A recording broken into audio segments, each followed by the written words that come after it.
To love unconditionally is to guide, it is to present your points of view, your experience, your understanding of that subject, so that the other person can think.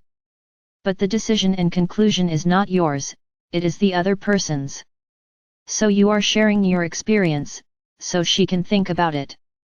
This is loving, not living the other person's way. It's not about putting yourself in someone else's path, it's not being that slave that the person is walking and you removing the stones from the path. Because tomorrow she will kick you and you will say, "Wow, but I spent my whole life removing stones from your path." And he will answer, "He took it because he wanted to, I didn't ask him for anything." And it's true, you took it because you wanted to. Because I wanted to beg for that person's love, he wanted to be nice, he wanted to be helpful all the time. And that being simply ignored him. And the worst part, you didn't make him stop, to learn the lesson that obstacle had, because you took it out of his way. And what did he learn?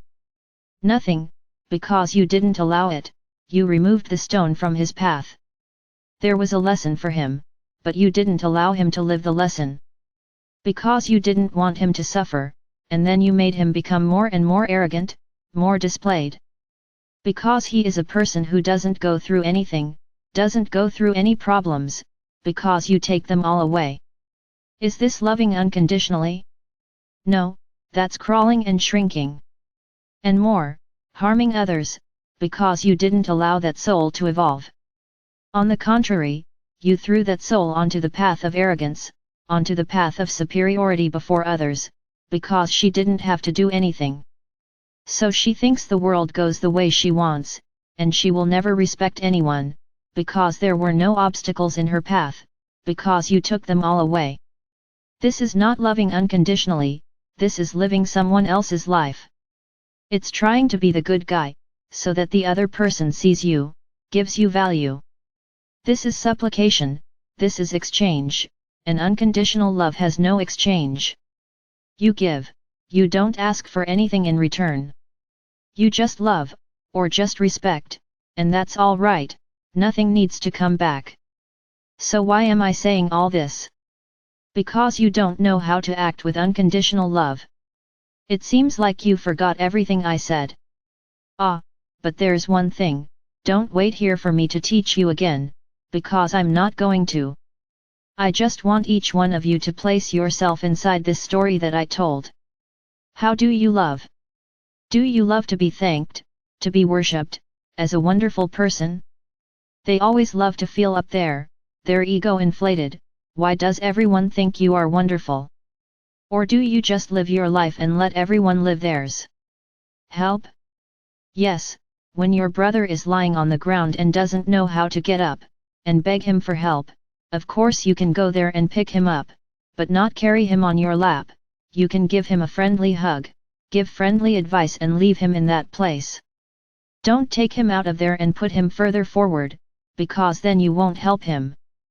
Being supportive is one thing, loving to ask for something in return is another. So you can, and should, always be supportive of that brother who needs help. But what kind of help? This is another problem, what kind of help? The help is like I said, it's lifting your brother up at that moment, listening to what he has to say. If you find it can help you in some way, you can help him, but not by doing it for him. How can you help him? Showing the way, opening a path for him to do. It's not you doing it for him, you're helping him. No, it's not. You are making him think that every time he has a problem, he will fall, he will cry, he will feel like the poor thing, and there will always be someone who will be there, will lift him up, will help him and do things for him. So he will be that person, who will be forever on the network, because he always has someone who comes to help, right? This is the great lesson, my brothers, knowing how to help. Helping is not doing for anyone, helping is not picking someone up. It's like a child. The person asks you for help, then I don't know how to do it. Very well, I will teach you. And you teach. A child at school doesn't know his lesson, you teach, you don't do the homework for her. Because if you do this, she will always know that she will have you to do her lessons for her. And when she is up front, when she has to be alone, what will it be like? She won't know, because you've always done everything for her. Helping is not doing for the person, helping is showing the way, teaching how to do it and letting the person do it. This is love. Because you are elevating that person, teaching them something they don't know. So you teach, look, you do this, this, this, and you will achieve it. Great, you fulfilled her role, you helped her, but he didn't do it for her, you taught how to do it. And she will, if she doesn't want to do it, that's her problem, you taught her, but you didn't do it for her. So my brothers, don't confuse help with exchanging feelings. Because he is always very helpful, I do everything they ask of me. Why? Because he wants to have that little plaque above the name O Solicito. I don't know how to do it, ask Fulano, who always does it for you. And everyone will look to you to do things for them. Are you helping them? No, you are helping yourself, to fill your ego, to make everyone remember you, because you always do everything they ask. Then your ego becomes immense. Then you will ask me, if this is wrong? There's no answer. So, I'm just going to say to you my brothers, I see each one of you and I see where the ego is, because that is ego, where egos are inflated. Because everyone remembers me. I help so much, everyone always looks for me. Look at the size of the ego, immense. The spiritual is at the bottom, because the ego is at the top. And with that sweet illusion, that you are helping others. No, it's not. It's changing, this is how you exchange and ask for love. Ah, I'm going to do this for so and so, so he likes me. That's it, it's an exchange. Why am I saying all this? Because I see the mess that is happening between you. I'm going to ask just one question, if Sananda came here and said, only those who are studying the letters will participate in baptism. What would happen? I'm not going to answer, I want you to answer. So, you are like ants in a sugar bowl. Head banging, everywhere, to be able to be there on the day. Where you should be banging your head, to elevate yourself spiritually, to study the letters. That this was the purpose given by Sananda, for the groups, all this time. Some have forgotten this. Everyone is now moving and everyone is begging, because no one knows how to do anything. Everyone has to depend on someone. Everyone has to ask for help. I would find it really funny if, after all this, Sananda came and said, it's over. Only those who studied the cards will go. Oh! It would be total despair. So I just want to tell you. To close, ask yourselves, what kind of love do you exchange, what kind of love do you live, all the time? That love, which helps teaching the lesson, teaching how to do the lesson and the person manages on their own, or that love that does everything, to be loved? As an exchange, for that person to love you, and your ego, up there. Ask yourself this question. Because there is no middle ground. No one loves a little or loves a lot. You love, you tend to give intensity to your love. This doesn't exist. Whoever loves, loves.